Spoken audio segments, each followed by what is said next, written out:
This is the Conservative Czar, March 6, 2026. I want to talk about two things today. They're very related.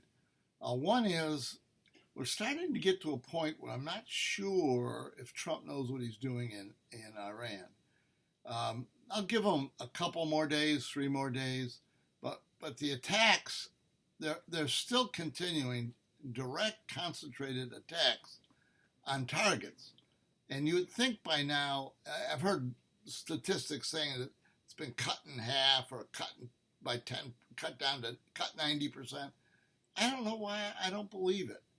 We're in kind of a war propaganda place where you can't criticize or even bring up issues about the Iran war. And that's the first thing. I just got a stinking feeling this is not going to work out quite the way Trump thinks it. And there are some unintended consequences which can be very disturbing. I'll get into those at another day. But I want to concentrate on one other aspect of this. And that is, it's being discussed a little bit, but it's being discussed by Fox News, total support of Trump, war, rhinos, Cornyn. That's Fox News. A terrible organization, lie through their teeth almost every time. But you take that away, the world implications here are significant. They're bragging about the fact that they are punishing Russia by limiting the oil that they got from Venezuela. They're bragging about the fact that they put a lot of pressure on China. And as if there are no consequences to that. And there could be massive consequences to that. One of the consequences is you push an adversary so hard and diminish your adversary's power significantly, there's a limit. There's a place where one guy, Putin, decides he's had enough and he's going to retaliate. And there's a lot of ways that Putin can retaliate. None of them good. Okay, China's the same way. We push China so far. I want to push China, okay, but I want to push China directly rather through Iran, the Iran war, which curtails its oil.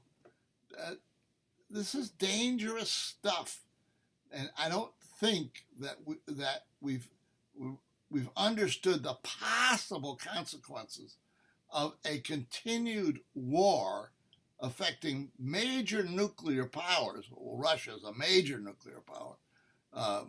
China is an emerging nuclear power. But they're still nuclear powers. And on top of that, Donald Trump has laid this stuff right on the ground. A superpower can attack anybody that is doing them wrong or doing the world wrong in the minds of the Chinese or the Russians. So now, especially in China, I think they're going to be invigorated to expand in the South Sea and put pressure on the United States' involvement there. That's a possible consequence. What I'm trying to get at is these are putting pressure on nuclear powers.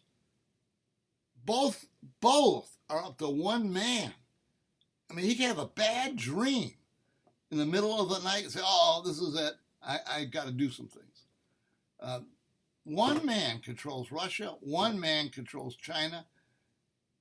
And that's not a good place to be when you're putting this fundamental, big-time pressure on both of them. The world consequences of Iran, not only in the area of Iran, the war in Iran, unintended consequences, but more importantly and more dangerous is unintended consequences when dealing with Russia and China. This is the Conservative Czar. See you next time.